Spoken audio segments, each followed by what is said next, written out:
कुमार और मैं सब दोस्तों को वेलकम करता हूं अपने YouTube और Facebook चैनल पे। जैसे मैंने आपको पहले वीडियो में बताया था कि हम अपना एक नया चैप्टर स्टार्ट करने जा रहे हैं और इस चैप्टर में हम आपको मुख्तलिफ ममालिक की जो इमिग्रेशन हो रही है उनके बारे में आपको मालूमात देंगे। आज की इस वीडियो में हमने कनाडा को चूज किया है और आपको बताएंगे कि कनाडा में कौन कौन सी इमिग्रेशन चल रही है, यानी फील्ड स्किल वर्कर एक इमिग्रेशन चल रही है, उसके साथ PNP का है वो भी है। PNP को हम बाद में डिस्कस करेंगे। सबसे पहले हम एक्सप्रेस एंट्री में आ रहे हैं।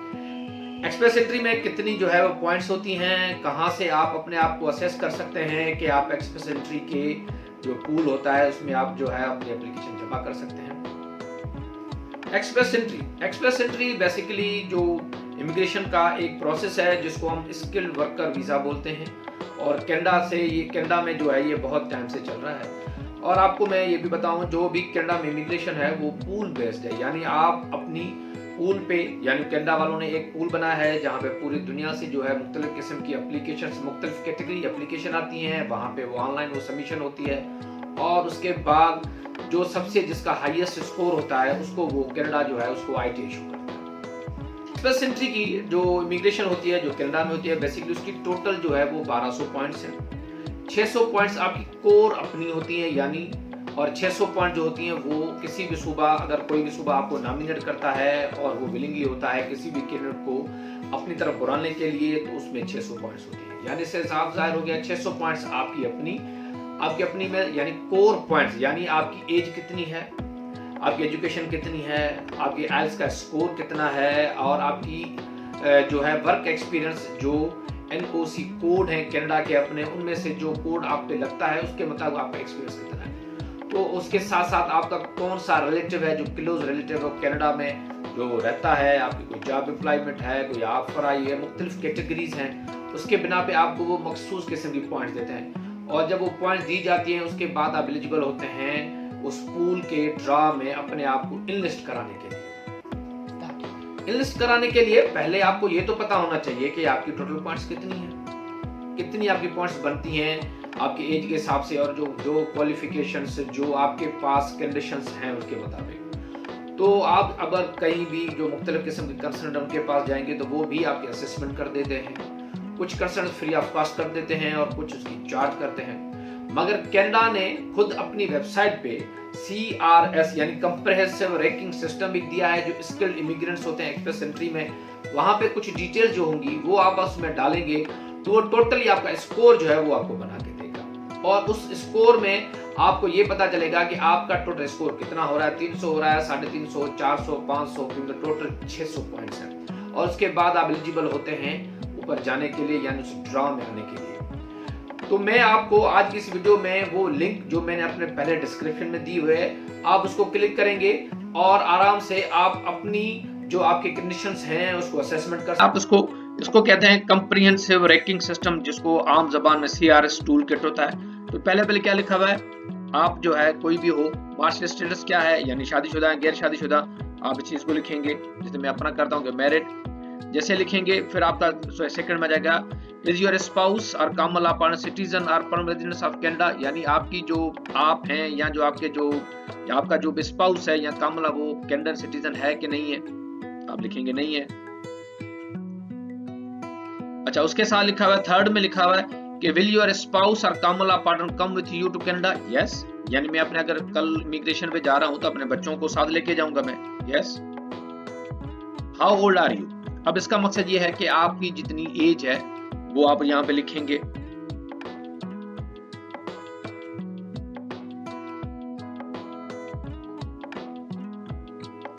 अब what is your education of level, अब यहाँ पे आप थोड़ा इसको आपको पढ़ना पड़ेगा कि earn a Canadian degree diploma और had educational credential assessment ECA if you did your study outside Canada, यानी अगर आपके पास कनाडा की एजुकेशन है या आपने कनाडा से बाहर एजुकेशन की, अगर आप कनाडा की बाहर की एजुकेशन है तो फिर आपको अपनी डिग्री जो है उसे इक्विवेलेंसी करवानी पड़ेगी।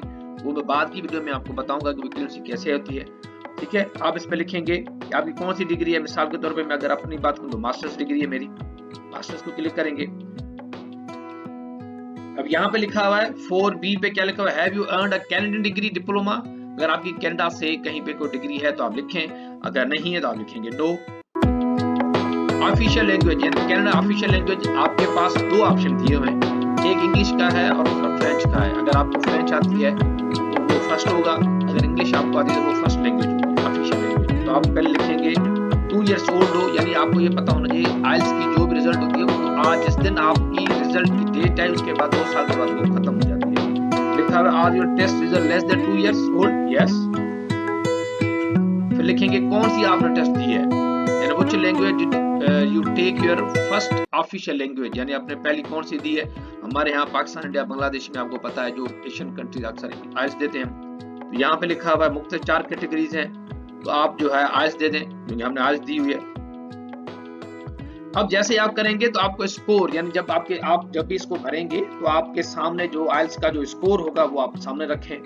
तो भाई आपने स्पीकिंग में कितना लिया। अच्छा ये मैं आपको सिंपल बताऊं कि आइल्स आपकी कोई भी बैंड 6 से कम नहीं होना चाहिए। अगर आपको स्कूल में जाना है express entry skill worker visa में, तो कोई भी नो बैंड लेस देन 6 के ऊपर ही जाएंगे तो ही आप एलिजिबल हैं स्कूल में जाने के लिए। कोई भी बैंड आपका 6 से नीचे होगा तो आप नहीं जा सकेंगे। तो आप मिनिमम कर लें, मिसाल के तौर पे 6 ही कर लें स्पीकिंग का, क्योंकि ये मिनिमम मैं आपको रख रहा हूँ। लिसनिंग जो है वो 6 to 7 कर लें, रीडिंग जो है वो भी आप 6.5 कर लें, और राइटिंग जो है वो आप 6.5, ये मैं मिनिमम कर रहा हूँ। ठीक है। दूसरी लैंग्वेज अगर आपने फ्रेंच या कोई ऐसी दूसरी दी है, कोई टेस्ट दी है तो आपने कहें, अगर नहीं है तो आप नॉट एप्लीकेबल कर दें। In the last 10 years, how many years of skilled worker experience in Canada do you have? यानी कनाडा में अगर आप काम कर रहे हैं, अगर वहां का आपके पास तजुर्बा है तो लिखें, नहीं है तो आप लिखेंगे नहीं है, मेरे पास नहीं है। लेस देन, लेस, नन और लेस देन 1 year। फिर लिखा होगा in the last 10 years how many total years of foreign skilled worker experience, यानी अगर आप कनाडा में नहीं है और कनाडा से बाहर किसी भी मुमालिक से आप इमिग्रेशन अप्लाई कर रहे हैं, कनाडा से बाहर यानी पाकिस्तान हो, इंडिया हो, बांग्लादेश हो, श्रीलंका हो, कोई भी कंट्री हो, उसको कहते हैं फॉरेन स्किल्ड वर्क एक्सपीरियंस। मैं अपनी बात करूं तो इन्होंने लिखा है क्योंकि मिनिमम उनकी जो रिक्वायरमेंट है वो 3 साल होगी तो ही फिर आप एलिजिबल है। तो आप लिखा हुआ है 3 year और मोर, पॉइंट्स उनकी एक ही है।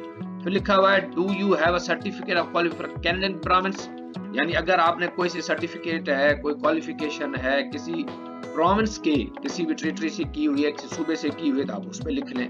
लिखा हुआ है नो।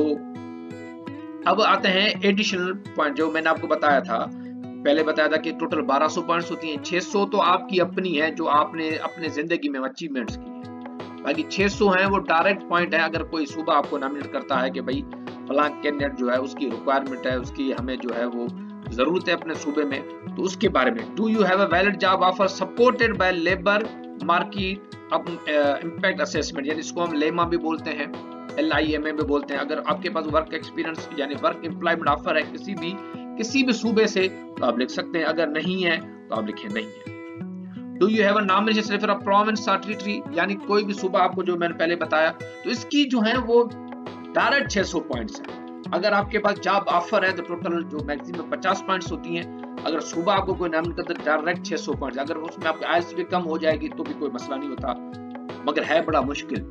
मगर अभी बहुत सारे कैटेगरी में अगले जो वीडियोस बनाऊंगा ना, उसमें मुख्तलिफ किस्म की जो सूबे हैं वो जो नॉमिनेशन दे रहे हैं मैं आपको बताऊंगा। बहुत सारे आसान है जहाँ में वर्क परमिट की जरूरत नहीं है, यानी जॉब एम्प्लॉयमेंट की जरूरत नहीं, तो भी उनको बुला रहे हैं, नो लिखेंगे। फिर लिखेंगे do you have a spouse और common law partner have at least one brother, और यानी आपका कोई भी खानदान का हो, यानी रियल हो, आपका भाई हो, आपका बहन हो, अंकल हो, आंट हो, मदर हो, वाल साहब हो, आपके फादर हो, अगर वो वहां पे हैं तो उनकी 5 पॉइंट्स से 10 पॉइंट्स वो देते हैं। आप लिखेंगे ब्रदर सिस्टर रिलेटेड ब्लड, यानी एडॉप्शन हो, वो सारे जो भी हैं, हाँ जी मेरी है, मेरी सिस्टर है। What your highest level of education for your spouse, यानी आपकी मिसेस की कितनी एजुकेशन है। मिसाल के तौर पे किसी की मिसेस डॉक्टर हैं, इंजीनियर हैं, तो आप उसमें लिख सकते हैं मिसाल 2 years प्रोग्राम है यूनिवर्सिटी डिग्री कॉलेज का, वो आप लिख सकते हैं।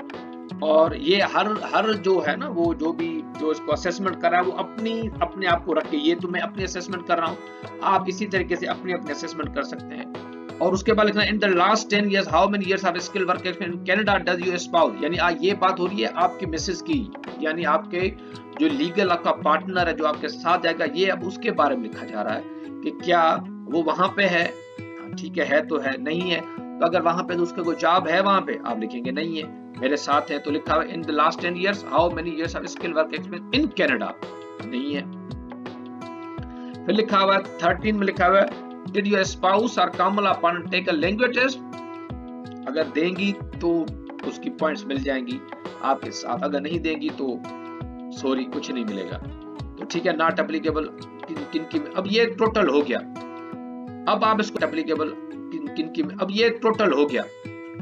अब आप इसको जब स्कोर को लिखा हुआ यहाँ पे लिखा हुआ कैलकुलेट योर स्कोर, तो आपका रिजल्ट आ जाएगी, आपको पता चल जाएगा कि एज की आपको कितनी मिली और आपकी लेवल ऑफ एजुकेशन है, ऑफिशियल लैंग्वेज जो आइल्स थे आपने कम से कम दी उसकी कितनी है। 217 पॉइंट ये लिखा है ना, कोर ह्यूमन कैपिटल, यानी ये वो चीज है जो जाती आपकी है। आप 217 यानी मिनिमम पे आपको मिली है। अब स्पाउस जो फैक्टर्स है, इसका मकसद है आपकी मिसेस को उसकी एजुकेशन आपने, जैसे मैंने लिखा कि बैचलर हैं तो 7 उसको पॉइंट्स मिली हैं, आइल्स वगैरह दिया नहीं है, एक्सपीरियंस उनको है नहीं। फिर दूसरा है ट्रांसेबिलिटी फैक्टर्स, यानी इसका मकसद ऑफिशियल लैंग्वेज क्या है, कनाडा में कोई एक्सपीरियंस है तो ऑफिशियल लैंग्वेज प्रोफेशनल एजुकेशन है, क्योंकि इंग्लिश में आप लोगों ने पढ़ा है तो उसके 25 पॉइंट दिए हैं। फॉरेन वर्क एक्सपीरियंस है, जैसे मैंने पहले कहा, यानी कोई ये फॉरेन एक्सपीरियंस का मकसद है जो यहाँ से अप्लाई कर रहा है तो उसके लिए उसकी जॉब एम्प्लॉयमेंट जो आपकी यहाँ पे उस पर आपको 25 पॉइंट्स मिली हैं और टोटल 50 पॉइंट्स मिली हैं। ठीक है, बाकी जैसे मैंने कहा टोटल मैक्सिमम 600 पॉइंट्स है, जिसमें प्रॉम्प्ट्स नॉमिनी है, जॉब ऑफर है, स्टडी कनाडा है, सिबलिंग इन कनाडा में 15 पॉइंट्स मिली हैं। तो टोटल जो आपका comprehensive ranking system formula grand total है वो 289 बन रहा है। अब ये आपके पास अब इसको आप रद्दोबदल कर सकते हैं। मिसाल के तौर पे अगर किसी की मास्टर्स है वो पीएचडी करेंगे तो ऑटोमेटिकली पॉइंट बढ़ जाएंगे। दूसरा जो आप स्कोर बढ़ा सकते हैं वो स्कोर बढ़ा सकते हैं आप सिर्फ किसमें, आइल्स में। अगर आपका आइल्स का कोर्स यानी पॉइंट्स जो है वो आपकी बढ़ जाती हैं तो फिर ऑटोमेटिकली ये आपकी जो पॉइंट्स हैं यानी जो कंप्रेसिव रैंकिंग सिस्टम का फार्मूला ग्रैंड टोटल वो ऑटोमेटिकली बढ़ जाएगा। यानी इसके में आपको सिर्फ ये बताना है कि तो किसी कंसर्न के पास जाने की जरूरत नहीं। यही चीज वो अगर यहाँ से आप ट्रेवल करके उनके पास जाएंगे तो वो भी आपकी यही चीज बताएंगे और यहाँ से ही कर सकते हैं। अब अच्छा, दूसरा जो मैंने आपको पहले बताया, आपने 289 आपको पॉइंट्स मिल गई। अच्छा, दूसरी ये वेबसाइट है जो भी मैंने अपने लिंक में, वहां पे आपको हमेशा अपडेट होता जाएगा कि जो लास्ट राउंड निकला है उसकी लास्ट जो राउंड यानी लीस्ट जिसका स्कोर है वो उसको किसको बुलाया गया है ना, वो ये है canada.ca में। ये मैंने जो है इसके लिंक भी जो है अपने डिस्क्रिप्शन में दे चुका हूं मैं। आप इसको देखेंगे तो आप नीचे जैसे जाएंगे तो ये रिजल्ट आ गया ना, राउंड ऑफ इनविटेशन। ये जो लास्ट राउंड निकला है ये 249 जो है नंबर राउंड है, यानी 249 अब आज तक जो है राउंड हो चुके हैं और 24 मई की अपडेट है। आप इसमें देखेंगे तो कितने लोगों को उन्होंने बुलाया है, 4800। ये जो मैं आपको बता रहा हूँ ये स्किल्ड वर्कर फिडल के, ठीक है। और